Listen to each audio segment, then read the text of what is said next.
Let me show you some of the first things that you can do on the Motorola Edge 70 Fusion after the initial configuration or the first setup. So the first thing that you can do is you can go to notifications, and then here usually you can find this notification over here, finish setting up your device.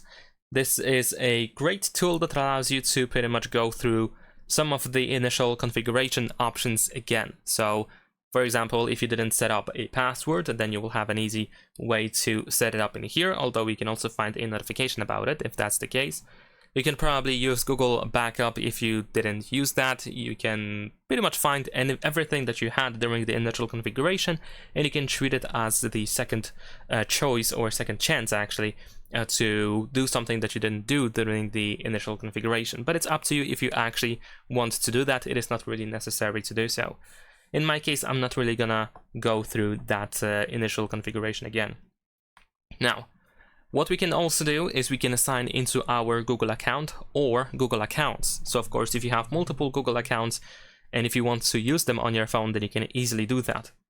To do that, we need to simply scroll down over here in settings, and we want to go to passwords, passkeys, and accounts. Then over here, you can choose add account. Then over here, we can go for Google.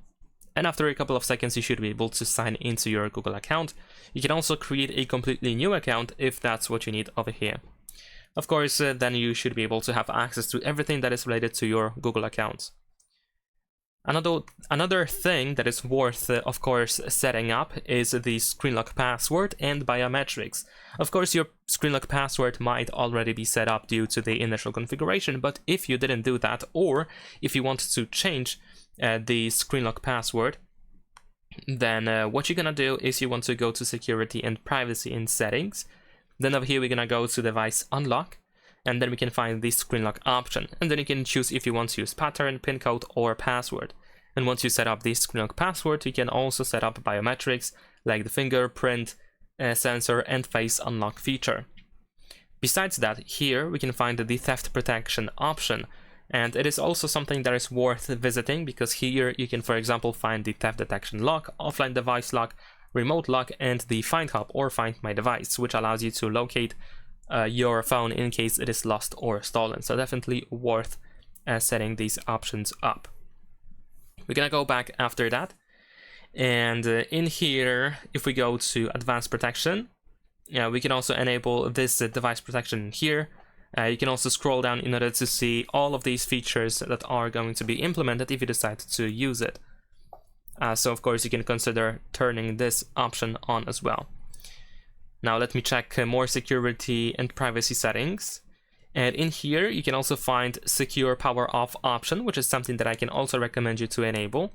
This option, when enabled, in my case I don't have it accessible because I don't have a screen lock password, but if you set up the screen lock password, then you should be able to turn this option on. And what this option does is whenever you try to turn off the phone, the screen lock password is going to be required to turn the phone off. I'm not entirely sure if it's necessary to provide the password every time. I might consider, well, you might consider the fact that if the phone is actually unlocked, then you don't have to enter the password. But for example, if it's on lock screen and someone tries to turn the phone off, the screen lock password might be required in that case. So this is something that you can consider enabling over here.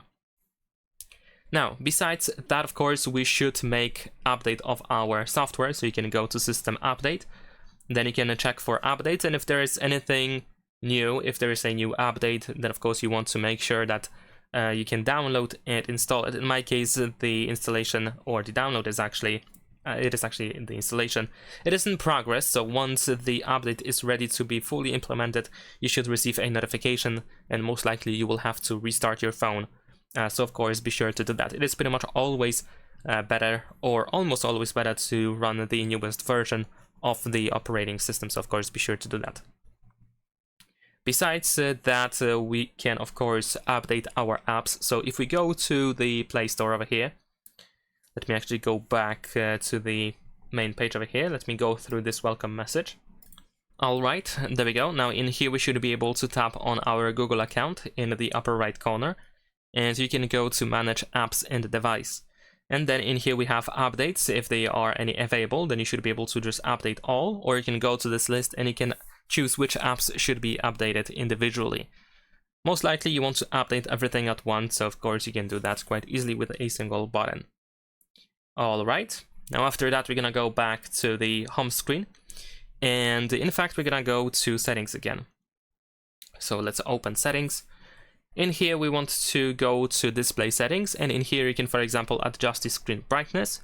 You can turn off automatic brightness if you don't like it. Let me actually slightly adjust the brightness. There we go. We can also use the dark theme, so if you are a fan of dark theme, then of course you can turn it on quite easily in here. You can also create a schedule to the dark mode, so the dark mode can be automatically enabled and disabled at a given time. Besides that, we have the display refresh rate, which should be set to smart and balanced, which should allow you to use up to 120 Hz. You can also switch to hyper smooth to ensure that you always use up to 120 Hz. If that's what you want. I'm gonna actually switch back to smart and balanced. And besides that, is there anything else? I don't think so. I think these are all the options in here. There's also the automatic screen rotation, by the way, so if you want to enable or disable screen rotation, if you want to be able to rotate your screen, then of course you can just decide in here. Now, besides that, we're gonna also go to battery settings. And over here in battery settings, we can, for example, enable battery percentage, so you can always see how much battery is left. There is also the battery protection option, which of course it is recommended to use to protect the battery. However, as a result, your battery might be able to charge only to 80% if you use the smart schedule. If you set the manual schedule, then over here you can of course also choose to always have limit to 80%. Or you can just choose in specific hours where you can set up, for example, at night and throughout the day. If you try to charge your phone, you should be able to charge it all the way to 100%. Now in my case, I'm gonna stick with the manual one because I don't mind limiting the battery to 80%, but it's up to you, of course. Besides that, we have a charge boost, which you can enable in here. This allows you to optimize charging by safely boosting charging speed. However, as a result, your phone might heat up easier when you charge it. There is also the adaptive battery, which should be enabled, so make sure that it is, and that should be pretty much all in the battery settings. Now, after that, we're gonna go to home and lock screen. Now in here we can go to the control center, and what you can do over here is you can change the style of the control center. So by default, the control center is well, part of it is here in notifications, and then you can slide down in order to open the full control center. This is more like a classic alt style of that, and you can switch to the modern one where notifications and the control center is separated. So now if you swipe from the left side, you open notifications, and if you swipe from the right side, you open the new control center that looks like this. So this is the new modern version, and as you can see, we can also swipe between them quite easily between these different panels. So if you like it, you can of course turn it on in here. And in addition to that, what you can also do is you can go to system settings. Over here in system settings, we should be able to go to performance, and you can, for example, enable the smart app launch. This allows the phone to learn app usage patterns, so apps can be launched quickly. There is also the RAM boost option, so you can increase the RAM by using the 12 GB option. Well, you can choose anything from here. By default, we use the AI Auto, and it uses apparently it uses AI to figure out how much additional memory size we need at a given moment. So if you want to, you can just set up 12 GB if necessary. And now we're gonna go back to the main page of settings again, and this time we want to go to gestures, which is over here. Now in gestures, we can go to system navigation, and then here we can decide if you want to use 3 buttons navigation or if you want to use the gesture navigation.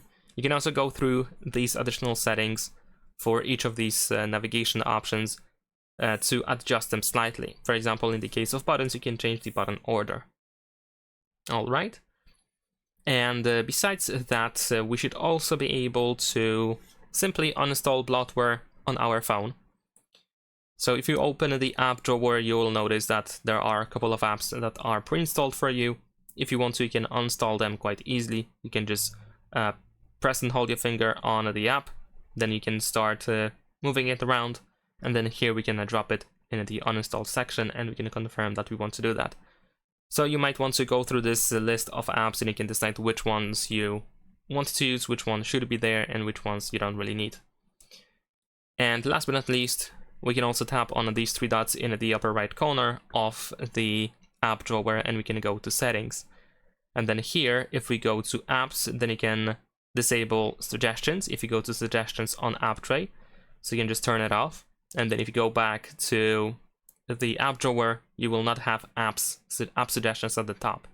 There is also the newsfeed over here, which we can also disable in settings as well. If you go to newsfeed, you can just turn it off in here. And there we go, now it is gone. So that's about it. Leave a like and subscribe.